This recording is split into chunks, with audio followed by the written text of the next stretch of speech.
Hello, everyone, and welcome. We're just going to give folks a few seconds to migrate in from the waiting room.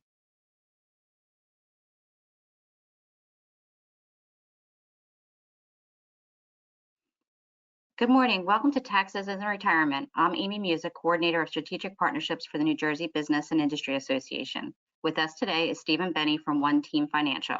Stephen is a certified financial fiduciary and national Social Security advisor and has received his certified family business specialist certification. As the son of two dedicated and passionate math teachers, Stephen learned at an early age that education is fundamental. His desire to help and his education-based approach with clients is a direct result of the values his parents taught him and encouraged throughout his upbringing. His mission is to educate clients on personal financial and retirement planning strategies and provide them with accurate, independent, and conflict-free advice. A few housekeeping matters before we get started. Today's webinar is also being recorded and will be emailed to you tomorrow, so be on the lookout for that. I'd also like to draw your attention to the questions tab. Stephen would be happy to take your questions at the end, so get them in as they come to you via the questions chat box. If you have any trouble viewing or hearing during this presentation, don't forget you will automatically be receiving a recording within 48 hours. So if you have to sign out and watch the recording, you won't miss a thing. So now, without further ado, Stephen, take us away. Thank you so much, Amy. And you know, Amy, before you jump off, you can see the welcome to our tax and retirement screen. Yes, I can see it perfectly. Perfect. Thank you again, Amy, for that wonderful introduction. I do appreciate it. Welcome, everyone. I'm super excited to be able to be here with you today. I want to thank you for taking time today as well to go through this. We'll be here for about 45 minutes. And one of the things that I just want to start off to say is I want to apologize for two things. The first thing is I do talk fast. I'm sorry. I'm aware of it. I'll do my best to slow down, but I always like to throw that warning out there. The second thing, I do use my hands a lot. Again, I apologize. I'm Italian. Blame it on the family dinners, the get-togethers. There was a lot of loud talking and hand movements. I can get a bit animated, a bit excited, especially at times when I'm talking about something that I'm very passionate about. And you're going to see why talking about this topic won't be any different. So I was in my office. It was another long day. I was shutting down my computer. I was getting ready to leave when I glanced at my watch. I got to get out of here. I told my wife I'd be home 5 minutes ago. So I quickly grabbed all my things. I finished packing up my bags. I got to my car, started driving home. I turned on the radio. I wasn't really paying attention to what was playing, but when I stopped, I was at a stop sign. I was staring at the red brake lights of the car in front of me, and all of a sudden my mind starts racing. Steve, what are you doing? Enough is enough. This isn't right. So I just started thinking about my day and started thinking about how frustrated I was and how I was so sick and tired of listening to the financial company, the firm that I was at, tell me what I can and cannot do with my clients.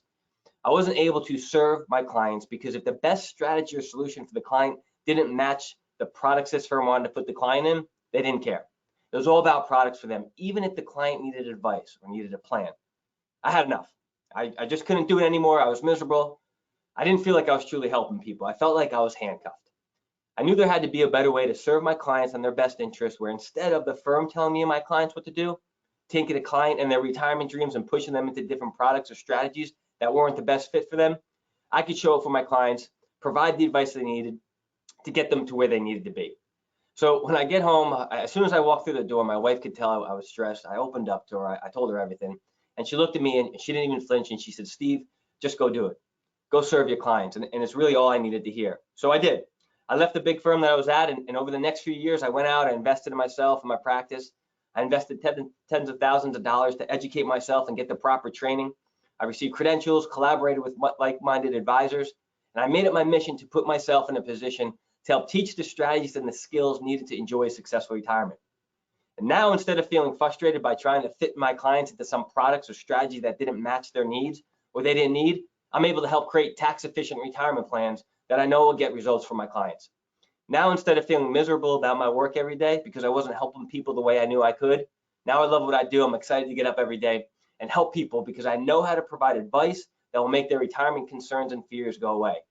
And now, instead of listening to the big financial companies tell my clients what to do, I'm listening to my clients to help them keep together what has taken them a lifetime to put together. I believe everyone deserves to receive sound advice on how to live the retirement of their dreams. For the past 16 years, I've helped thousands of people just like you achieve a stress and worry-free, tax-efficient retirement. And so in the next 45 minutes, you are going to understand how to reduce tax on your retirement income without reducing your lifestyle. The reality of it is we spend our entire lifetime accumulating money to ultimately be able to retire one day. But as we're focusing on accumulating and saving as much as possible, a lot of times we don't realize the taxation impacts once we enter retirement. And so my goal here today is really to share with you 3 secrets, because everyone wants to know a secret, right? But really there's strategies to optimizing a secure retirement. How do we keep more of what we've accumulated so that you can enjoy retirement more? So today is all about keeping your money. And we're going to go through some specific strategies and things that we've seen over the years of helping guide thousands of people through retirement. So let me talk about a little bit about what makes this workshop, what makes our services different than many other advisors out there. Over the years, I've met with many people who have done a great job at accumulating wealth. They've worked hard, they've sacrificed, they've saved, they've played by the rules. They were told to put money away for retirement in tax-deferred accounts like your 401ks, your 403bs, your IRAs, and they did. They saved diligently. But there was one caveat, because a substantial chunk of those tax-deferred retirement savings are really, for lack of a better term, they're sitting ducks for a revenue-hungry Uncle Sam. Because, and I'm sure all of you realize this is why we're here today, as your retirement funds grow, so does the government share, since it's a partner on your savings essentially. But here's the thing, unlike a traditional business partner, Uncle Sam can increase his partnership percentage of your tax-deferred savings whenever he needs more money. And so as I mentioned, what I saw is that most of the financial services, they were focusing on products, they were focusing on accumulating money, but they weren't focusing on the right strategy. They weren't addressing the decumulation phase of retirement. And they weren't teaching retirees how to plan for a successful retirement. And they weren't addressing one of the biggest risks, the biggest expenses that we're going to face, taxes. I mean, look, even FINRA. So FINRA stands for Financial Industry Regulatory Authority, FINRA.org. Feel free to go to this website. Think of them as the police for financial advisors. FINRA has placed this alert on their website. Taxation of retirement income. When you retire, you leave behind many things. The daily grind, commuting, maybe your old home, but one thing you keep is a tax bill. In fact, income taxes can be your single largest expense in retirement. Now, why would it be your single largest expense in retirement? Well, I don't really have enough time to get completely into it, but I want to go through a couple things with you.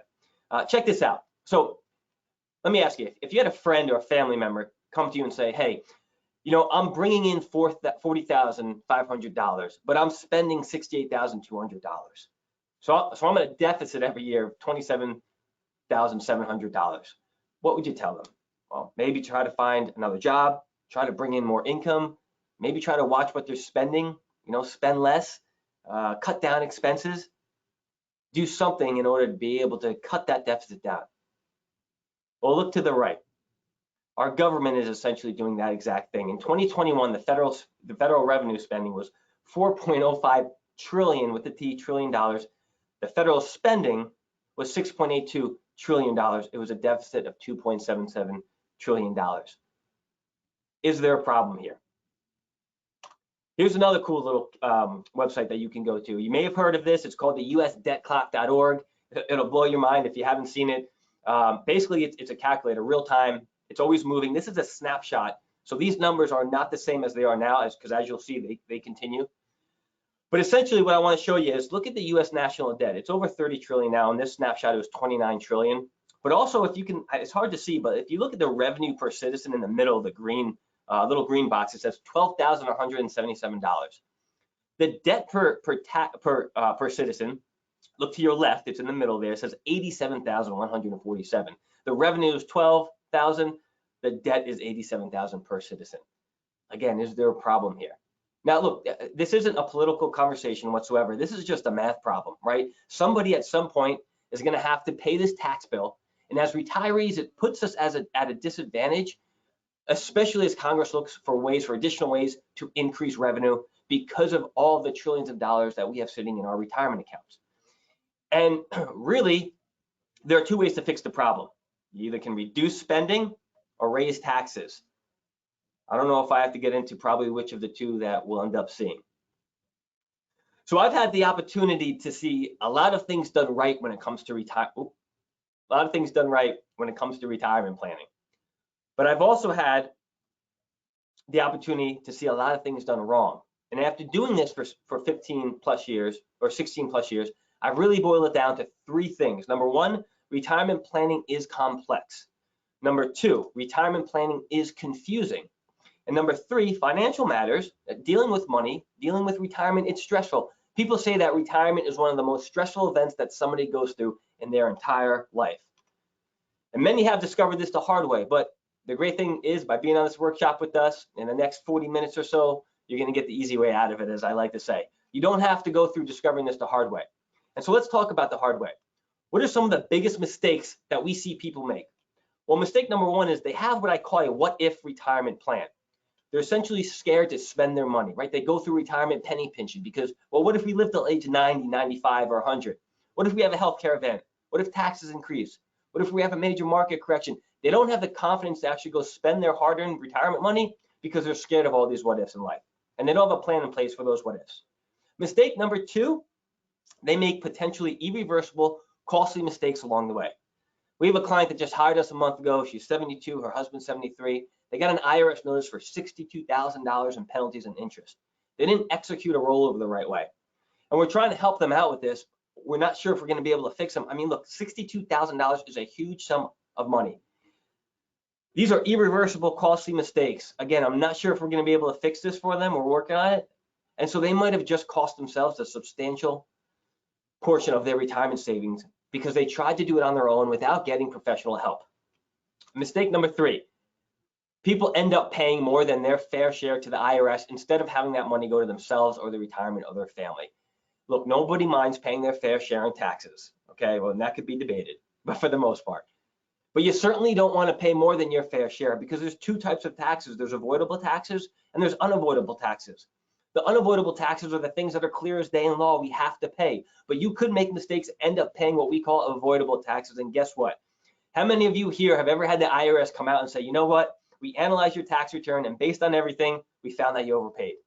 They didn't do that very often, if ever. And so you just want to make sure that you're not overpaying for your income tax liability. And again, so the goal is we want to make sure that you have the ability to enjoy your retirement. And if you want the easy way to retirement, we're going to share with you what we consider to be those 3 of our top secrets or strategies really to secure and optimize your retirement. And how I know this is that over the past 16 years, we've helped thousands of people retire. Now think about retirement for a minute. Most of the people only retire one time in their life. They have one chance to make it happen the right way. I often say there are no do-overs in retirement. If they screw up, those errors are basically stuck with them for life. Now, as a retirement advisor, we've helped thousands of people retire. This is not our first rodeo. It's not the first time we've done it. That experience is invaluable. I mean, look, we didn't really build our business by giving people a poor experience when it comes to retirement. And so I just want to share with you some results. Now, look, these results aren't typical, but this is a couple that came to us last year. And I was really able to optimize a retirement plan. And they came to us because of some of the new tax laws that had passed, and they wanted to have a review, and they wanted to see how it would impact them. And they were pleasantly surprised. Let me get right into it. So we constructed a retirement withdrawal strategy. Now, and we'll talk about that a little bit later, but because we optimized the order of how they were taking money out of their retirement accounts, we ended up saving them over $4,400 a year in taxes. We engaged in our required minimum distribution, our charitable giving strategy that ended up saving this couple $1,200 a year in tax savings. They were worried about the cost of long-term care. And so we were able to help build a long-term care strategy that when they go into care, it will save them over $7,200 a year in taxes because we restructured some of their assets and how they're going to pay for long-term care. And in this case, and really here's the thing, I'm speaking to the women on this call right now. Women have a much higher chance of outliving men in retirement. As a matter of fact, 80% of women die single. And so for men, their long-term care plan is generally, well, my wife is going to take care of me. But for women, they need to have a plan in place. And you can have a tax-savvy long-term care plan in place. And the last thing that we did is we created a tax-free inheritance for their beneficiaries. And based on the tax brackets of their children, we've projected that just by structuring the inheritance plan properly, we ended up saving the children $55,000 in tax savings. Now, if you add up all these things, it's a total of about $12,800 per year in tax savings, a little over $1,000 a month in retirement. So I got to ask, if you saved over $1,000 a month, what would you do with that extra money? Maybe an extra vacation. Maybe a few more packages from Amazon can be on your doorstep. Maybe you could spread that that joy over to your children or your grandchildren, maybe showering them with more presents, maybe going out to dinner a few more times. That's a meaningful $12,800, over $1,000 a month is a meaningful amount of money in retirement. Again, it just gives you the ability to have more purchasing power, buy the things that you want to buy, purchase the services that you want, or at least retain more money in your family versus giving it to the IRS. So let's talk about these 3 secrets to optimizing a successful retirement and how they tie into tax planning. So secret number 1, and please feel free to write these things down. I feel like these are really important. Secret number 1 is how to avoid one of the biggest mistakes retirees make and transition into retirement with a tax-efficient drawdown strategy. Secret number 2, you need to know how to increase your retirement income purchasing power while reducing Uncle Sam's share.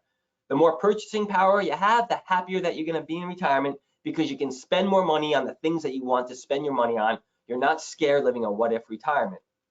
And secret number 3 is you need to know how to be in control and have a plan that adapts with the times, even during uncertain times. And we all can agree, for the past few years and still today, we're going through some uncertain times. So secret number 1, how to avoid the biggest mistake retirees make and transition into retirement with a tax-efficient drawdown strategy. Let's talk about our money cycle. It's pretty simple. Essentially, there's 3 phases in the money cycle. Phase 1 is when you're younger, you're working, you're saving, you're accumulating as much money as you can to ultimately be able to retire one day. And you're building that retirement nest egg and you're focused on growth and rate of return and getting as much of that retirement pile to be as big as you possibly can. But when you're about 10 years out from retirement, you start to enter what we call the retirement red zone. This is, in my personal opinion, the most important zone in personal finance. It's 10 years before retirement and it's 10 years after retirement. It's a 20-year period. If you make bad decisions in this time period, they are irreversible. Look, if you make that bad decision in 25, 30, 40, even 50, you know what? You're going back to work. You got a long road ahead of you. But if you make bad decisions when you're 65 or 70, it's a game changer. And so when you enter the retirement red zone, you really enter what we call the preservation phase of the money cycle. At this point, you've built up a nice retirement nest egg, you're financially sound, and it's important to preserve a portion of the money that you're going to need to rely upon for income in that first phase of retirement, which is distribution. But the biggest mistake that we see people make is they go right from accumulation into distribution. They never take the time to preserve the portion of their money that they're going to need to rely upon for income in the first phase of retirement, to supplement Social Security, or maybe if they have a pension. And they don't have a plan for how they're going to preserve and take distributions out of their retirement accounts. So what's the solution? Well, we came together with 100 of advisors. We created this simple 3-bucket approach to help optimize the distribution phase of our client's life by segmenting money based on time and purpose, and to provide reliable income when you need it, and also to grow your money over long time horizons. And so here it is. You can structure your assets this way using the simple 3-bucket approach. We have a now bucket, right? The now bucket is just simply put your emergency savings, any planned expenses that we have on the horizon. If we're about to retire, maybe we keep the first year's worth of income in the now bucket. Then you have the soon bucket. This is where you have to take a little bit more conservative approach so that we can draw income and not worry about what the markets are doing and the ups and the downs of the volatility of the market, so we can secure an amount of money into the soon bucket. And so now what we've done is we've bought ourselves a time horizon between the now and the soon bucket, so we have the confidence to invest the money in the later bucket for growth and legacy planning. And legacy planning is not just for the kids, it's also for the surviving spouse. Stay tuned, we'll go through an example of this later, but it is another risk that we'll face. Having a soon bucket also protects us from sequence of returns risk. In retirement, it's not about the average return, it's about the order of when these returns occur. In the accumulation phase, we don't experience sequence of returns risk. Sequence of returns risk is a risk that is really only in retirement, in the distribution phase. It's when we are going to be taking out money from our accounts. And in retirement, all of us, if we have retirement accounts, whether we need income or not, will. The reason it being is we either have to take money out for income, but if you say, well, Steve, I'm okay, I won't need that income, you will be forced to take that income out because of required minimum distributions. So income and distributions, and therefore the risk of having it, the order of when the returns happen, will be impactful to you. So it's best illustrated by example. Let me show you this. This is during the accumulation phase. Very simply, we start with 100,000. This investor has an average return of 6%, no withdrawals. They have really 2 great years in the beginning of positive returns, and towards the end, they have really 2 bad years of negative returns. And you can see they start with 100,000 and they end with 154,764. This investor, same exact thing, started with 100,000. We're still in the accumulation phase. We have an average return of 6%. We're not taking any withdrawals. The only difference here is we flipped the returns. So if you remember in the first example, that investor had 2 great years in the beginning. This investor has 2 negative years in the beginning. And at the end, he has 2 positive years, okay? He starts with 100,000. He ends with 154,000.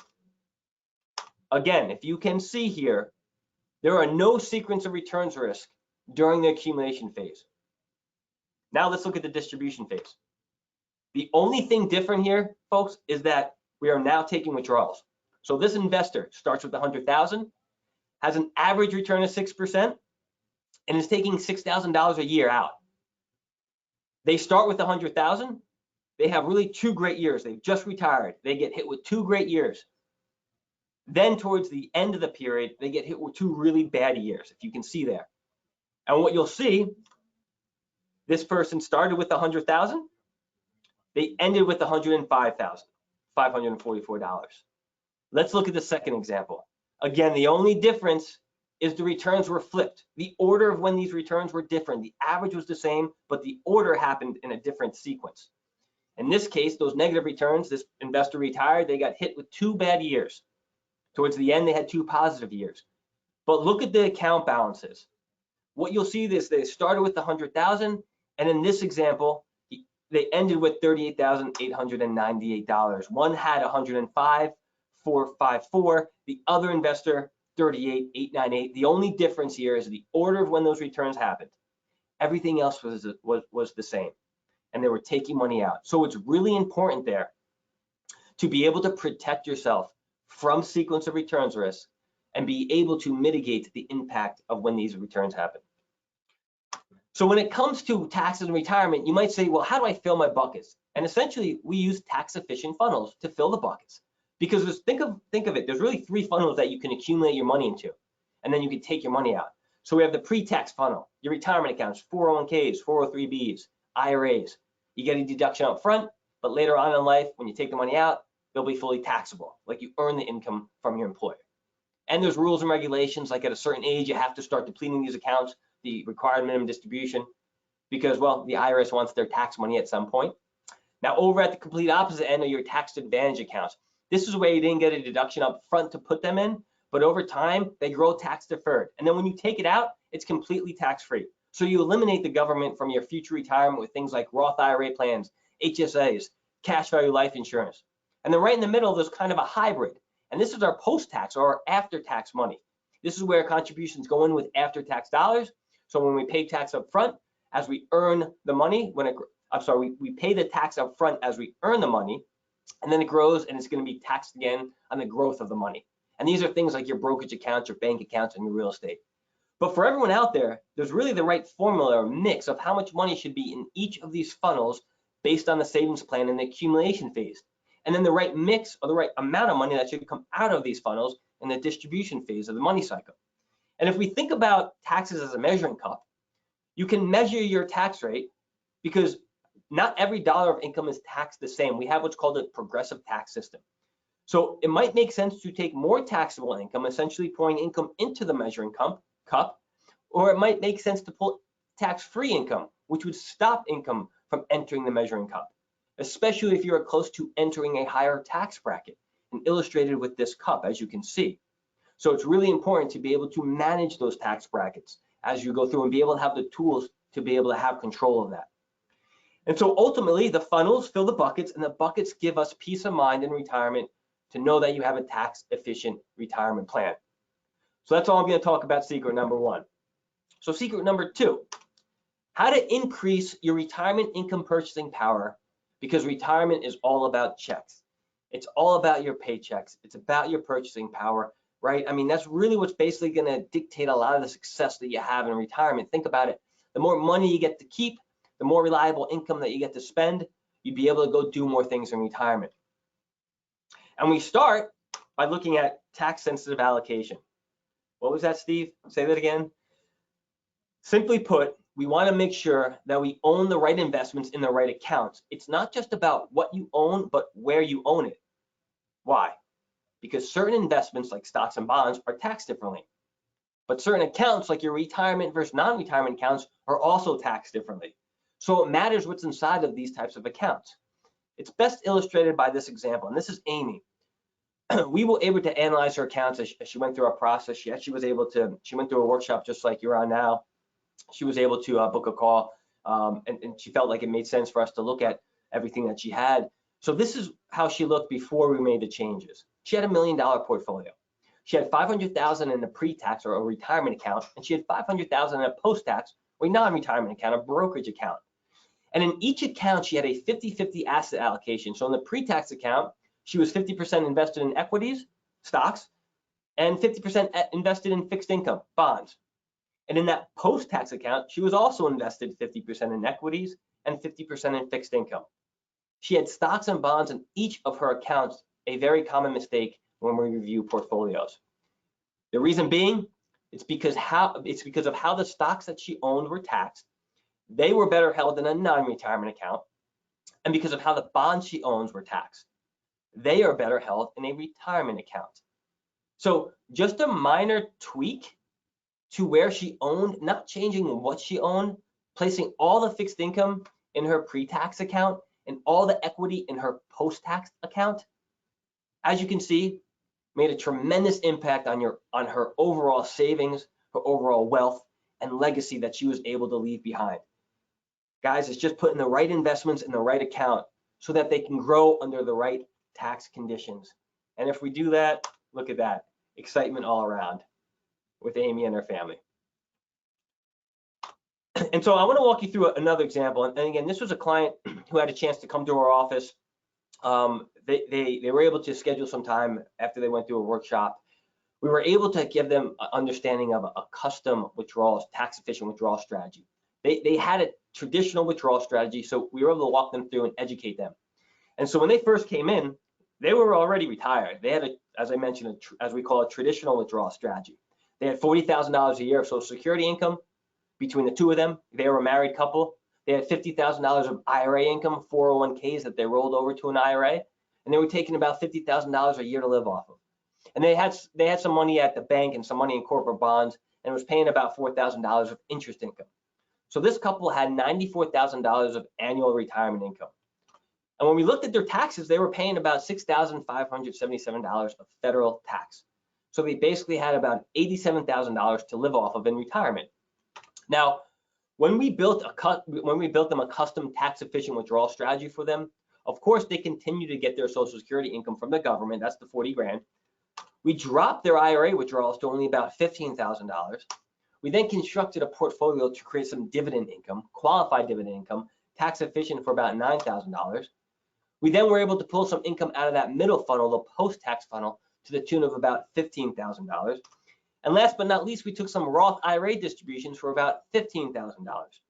So you can see if you add up all these things, they still have the same $94,000 of income, but now they'll no federal income tax at all, because we didn't take qualified money that essentially created more taxation of their Social Security when we essentially reduced their federal tax liability to zero. They took $94,000 and they have zero in federal income tax. They saved $6,577. And look, even if you didn't save $6,000, if you only saved $1,000, what would you do with that extra $1,000? Again, an extra vacation maybe. It could be a couple nights out with the grandkids or with the kids or with your friends. In my mind, any tax savings is good. And so again, that was $6,577. That's not just one time, that's annually throughout their retirement, especially if taxes increase, that'll end up being more. So tax efficient withdrawal strategies are critical. So that's all I'm going to say about secret number 2. Secret number 3, you need to know how to have a plan that adapts with the times. But I think, if we look at it right now, as I mentioned earlier, it's so relevant to what's going on. I mean, look at the headlines. Obviously, COVID, we've gone through. Now, the turmoil within Ukraine and with Russia. You have inflation rates. It's just a lot sometimes to handle. But the one thing that is certain is the uncertainty, as Mark Twain once said. This has been unbelievable, though. If we look at it from a tax standpoint, since 2017, we've seen 3 massive tax reforms that impact retirees' dollars.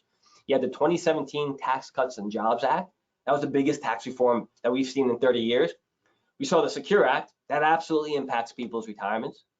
We've seen Congress launch the CARES Act to fight the coronavirus. That impacts people's retirement. Then came the HEROES Act. Again, that impacts people's retirement. And now Congress is considering a $3.5 trillion budget reconciliation bill that includes approximately $2 trillion in tax increases. And then, of course, we have the support that we're providing to Ukraine. And we look at the spending there. How is this money going to get paid back? And so, I'm sure many of you are having conversations. The question is, have we had the conversations or have we talked with somebody, an advisor, to analyze how the Secure Act and how all these other acts will impact your money?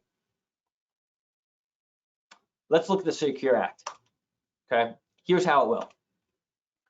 One of the things that they did in the Secure Act is they eliminated the stretch IRA. And so if you're unfamiliar with that, basically at the time that you pass away, you're going to leave your retirement accounts to somebody, maybe the kids, maybe the grandkids. And previous to last year, they have the ability to stretch out those distributions over their life expectancy. And so all that means in simple English is instead of getting the inheritance as a lump sum up front, that would be, instead of getting that inheritance as a lump sum up front, that would be fully taxable to them, especially if they're successful, if they're earning a good amount of money right now. Instead of having to pay a lump sum, they're able to take a little bit each year, maybe over a 20 or 30 or 40-year life expectancy. Well, Congress did away with that.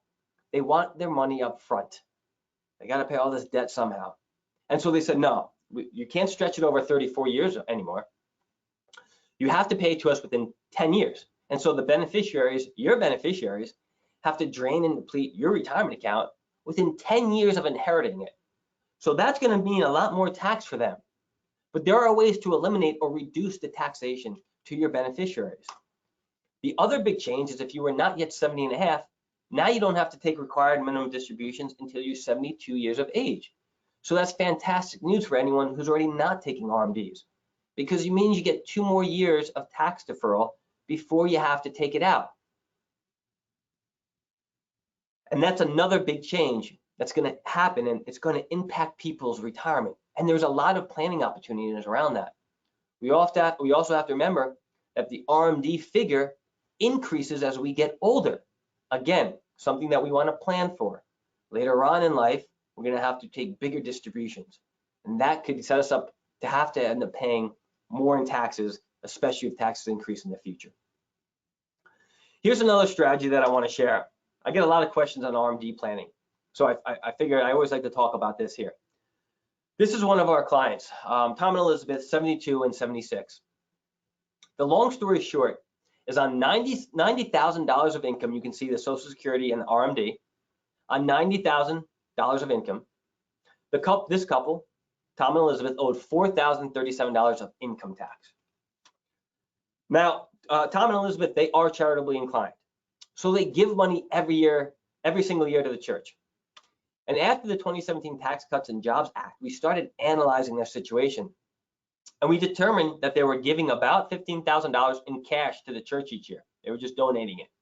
And so what we did was, instead of giving cash, we said, no, look, hold on. Let's give part of the RMD in an IRS technique called a qualified charitable distribution. So the same $15,000, but instead of paying cash, we did it via the QCD. And you can see it adjusted all their numbers. We essentially were able to reduce the tax on that $15,000, eliminate it completely. So we lowered essentially their taxable income. And we took them from paying $4,000 to under $1,000. It was a $3,000 tax savings for doing exactly what they were doing already. And folks, here's the thing. I did this for my parents. My parents, they don't give $15,000 a year. They give a couple thousand a year to the church. We still were able to utilize this technique because they still had an RMD, and we were still able to use the qualified charitable distribution technique, and we still were able to save them money. I've said this before, in my mind, any tax savings is good. And so in this case, again, it was about a 77% tax savings What would you do with that extra 3 grand, extra 1,000, extra few hundred, whatever that is? That's more money that you could keep in your pocket, less to Uncle Sam, especially if you're just doing the same charitable giving strategy and just taking advantage of a proper strategy to eliminate taxes. There's also new trust rules. So maybe many of you may have a trust. Don't trust that your old trust is going to work. There are new trust rules that are really important. One of the big ones is the fact that IRAs no longer, it does not make sense to have IRAs as a beneficiary of a trust. Congress also changed the rules of how your money is going to pass on when you're not around. And so it really depends on the type of trust that you have. And there's two main types of trust. There's a conduit trust and an accumulation trust. You need to have your trust evaluated based on these new laws and these new rules. And so here's another example I want to share with, and I mentioned I'd come back to this in the beginning, if you remember, the tale of two retirements. And this is so critical for any married couples on this workshop today. This was John and Sally. They were a client. And this one, please pay attention on this one, because this is something that is something we need to really protect ourselves from. They were married over the age of 65. John had Social Security income of $20,000. Sally had Social Security income of $10,000. And they were taking $30,000 a year out of their retirement accounts. And when they did their taxes, they only owed about $988 in income tax. So they had about $60,000 of retirement income, and they owed about $988. Unfortunately, like happens to so many women out there, John had a heart attack, and he did pass away. So now Sally is over the age of 65. She now only gets the higher of their two Social Securities, right? They lose the lower Social Security, so she gets $20,000 of Social Security. She still has the same expenses, right? She's still going out. She had to hire a maintenance person. She has the property tax. She's spending time with family and friends. So she pulls out $40,000 in her IRA. So she still has that, again, same $60,000 of income. But look at her federal income tax now, $5,357. This is what we call the widow's penalty in the IRS tax code, and most retirees don't even know it exists. It happens really because two things. One, we go from married filing jointly to a single filer. So single filers, as we know, pay more taxes because the brackets are different. We can have the same amount of income, but a single filer will end up paying more in taxes. And the second thing is they lose the higher standard deduction that they were getting as a married filing jointly. A single filer has a lower standard deduction. So it's a 1-2 punch, and you can see what happens. It really impacts the amount of tax. Her taxes went up by 442% on the same amount of income just because she lost her husband. This is what we want to protect our retiree clients from. And this is how taxes can consume and erode your purchasing power. So I'm going to give one more kind of case study here with you. Let me give you a little backstory. When we engage in retirement planning, it's a process. It's usually about a 3 to 5 meeting process. And throughout this, we have about a 4-step process throughout these meetings. Step number 1 is really, we spend time discovering where you are right now. Ask some difficult questions, get an understanding of how you got to where you got to, what your objectives are, what your goals are, what you see retirement being, what are your hopes and your dreams, and what you're planning to get done, and what resources you've accumulated. Step 2 is where we start to design your holistic plan, using the bucket plan approach, taking into account taxes, retirement income distributions, looking at your income gap, reviewing investments, Social Security optimization report reviews, healthcare reviews. And then step number 3 is where we deliver the plan to you. And so ultimately the results come in, we manage and monitor the results. And so I want to share with you this strategy. This was Robert and Karen. When Robert and Karen came in, we took them through this process of ours. Robert's monthly benefit, we were able to increase his Social Security by 132%. His benefit was about $2,000. We got it to over $2,600 a month. What would you do with an extra $2,600 or an extra $600 a month of Social Security benefit? And that was just one of the results we're able to provide for Robert and Karen. But we were also able to help them create a reliable, tax-efficient income stream, again, using our bucket plan planning process, which gave them greater spending ability. We shared some examples of tax-efficient income streams earlier. The next thing that we did is we started to do some Roth conversions. So think about the funnel. We were moving money from the very left funnel, the pre-tax funnel, to the very right funnel, the tax advantage funnel. Now we were paying tax at the time we were doing it, But because we were able to suppress some of their other income streams, such as delaying Social Security till age 70, we were able to keep Robert and Karen in the 12% tax bracket while we did that Roth conversion. And we did it from age 65 till they were 72 in their plan. And the ultimate result was that we got them to from age 72 plus to the 0% tax bracket based on the current laws that exist today.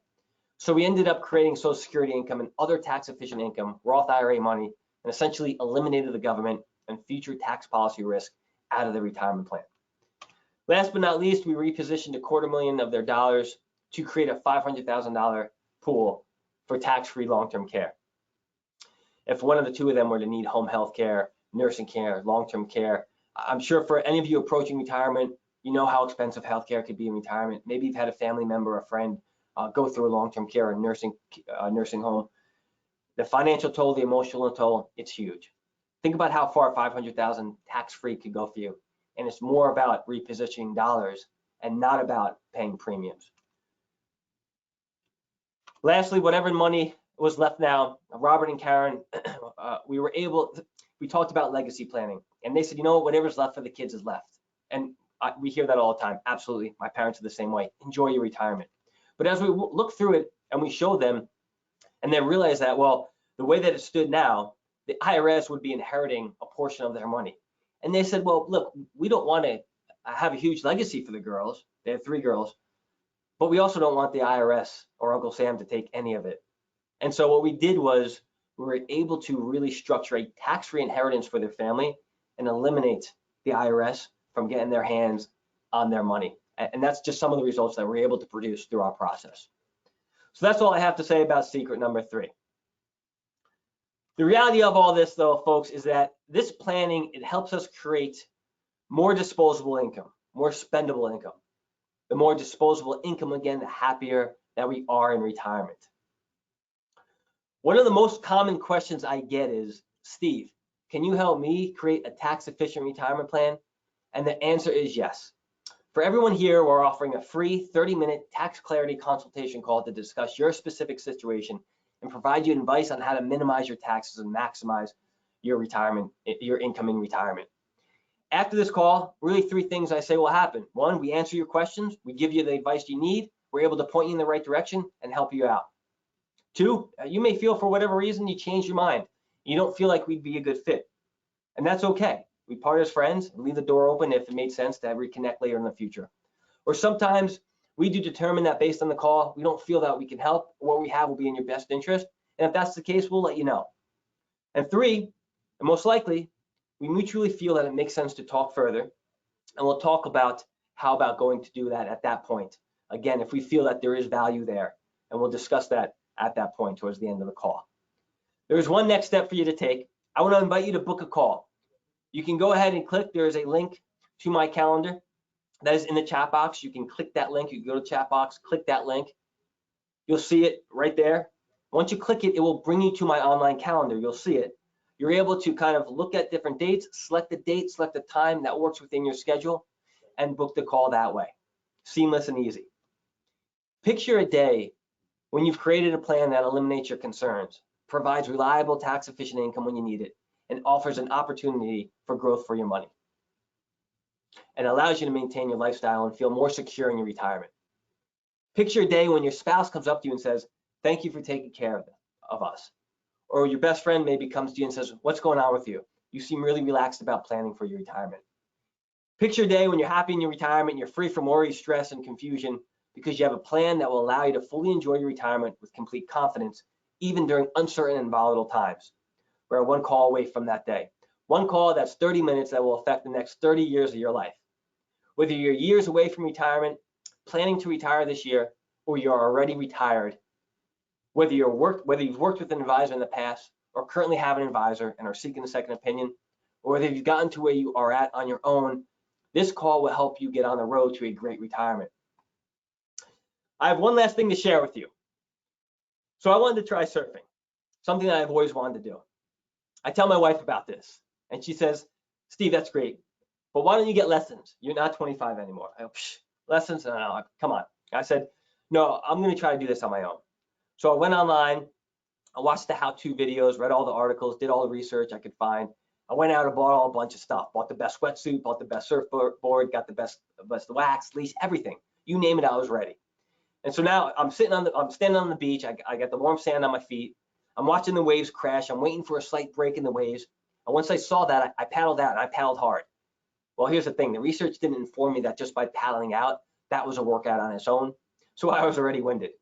But I catch my breath. I turn around until I finally see a wave that I wanted. So I situate myself on the board. I started to paddle as the wave is approaching. I feel the wave lift the back of my surfboard, which, as I read, was the indication that you should pop up. I put my hands on the board. I begin to put myself up, and complete chaos. I get thrown off the board. I'm stuck underwater. The surfboard leash is wrapped around me. I'm flaring around underwater, just trying to swim to the top. And when my head finally popped up out of the water, I gasped for air. I grab my surfboard. I notice it's cracked. I swim to shore. I get out of the water. I'm breathing heavy. Sand's everywhere. My brand new surfboard is cracked in two. It was a complete wipeout. At that point, I realized my wife was right. I should have hired an expert to help teach me the right strategies to learn how to surf.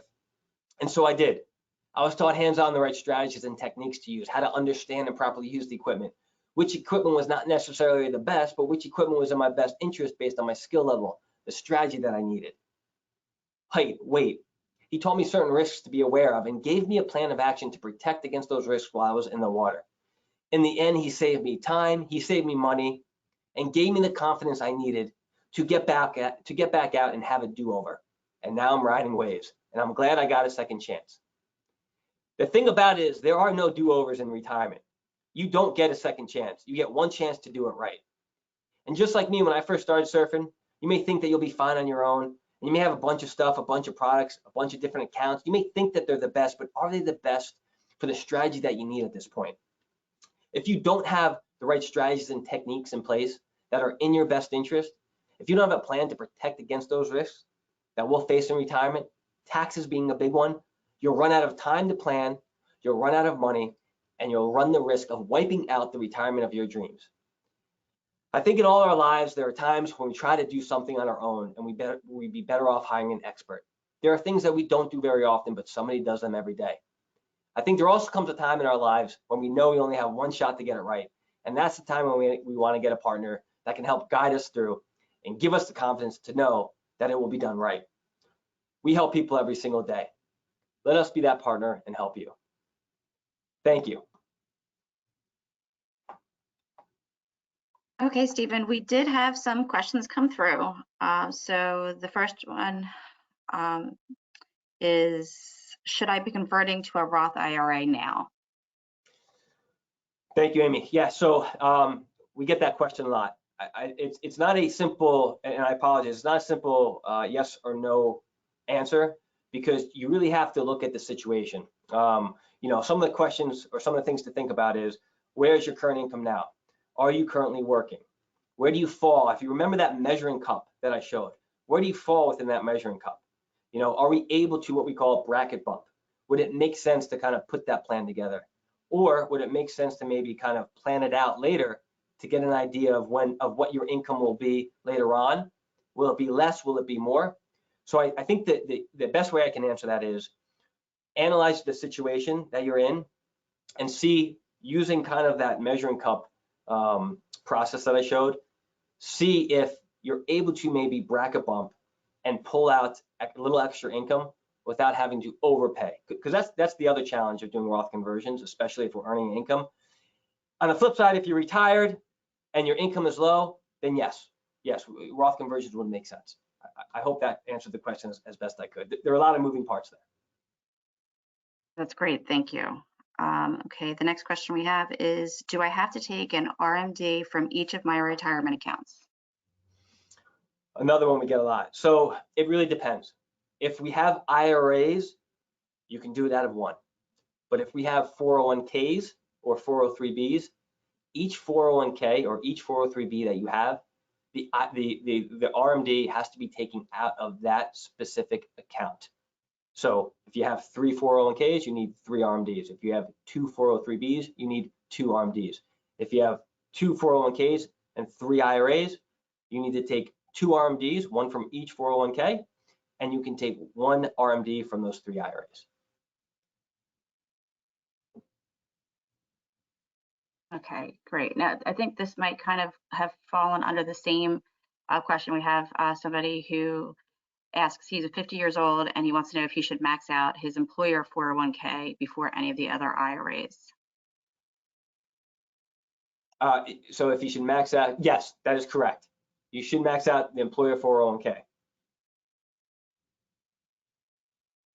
All right, next question is, are annuities good or bad? As I always hear mixed reviews.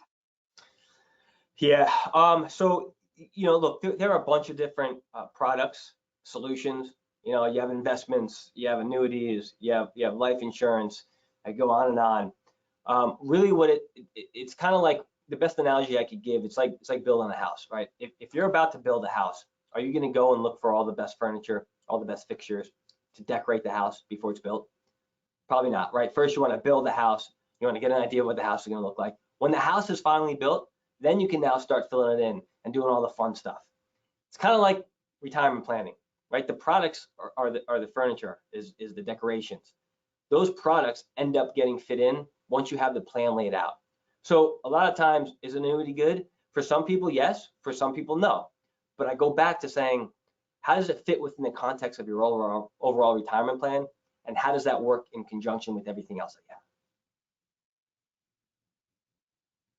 have? Great, thank you. All right, and then we have another question came in. It's how do I change and or manage a retirement withdrawal if you're turning 72 in 2022? Well, so if you're turning 72 this year, you will have a required minimum distribution that you'll have to take. So you want to make sure to take that required minimum distribution for this year. That would be based on the previous year, so December 31st balance of your retirement accounts in 2021. Okay, and it looks like we have time for just one more question. Is using dividends a good income strategy in retirement? It's one type of strategy. Again, so it depends on really the type of income that we need. So I always say, and if you've seen in some of the examples, it's about utilizing everything that we have available to us. So when we look at that and say, okay, is a dividend income producing portfolio a good strategy? It depends on how much income that we need. It depends on, do we want guaranteed income? And it also it depends on the gap that we're going to have to cover. Because as we know, dividends can produce income, but it's really hard to produce a lot of income just from a dividend income producing portfolio. And so what happens is we have to supplement in order to get us to the amount of income that we need using different strategies. Okay, great. Thank you so much, Stephen. Do you have any last words or thoughts for us? No, I think it's really important that, when you look at the situation, just make sure that you're having these conversations and make sure that you're bringing this up. And whether that is having a conversation with myself or talking with another one of advisors that you have, because as I mentioned, retirement planning, there are no do-overs. We want to make sure that we get it right. Thank you so much, Stephen. All right, so thanks again. Don't forget, you're already receiving a recording of today's webinar via the email. Also, Stephen's information is in the chat box, so don't forget to reach out to him if you have any additional questions.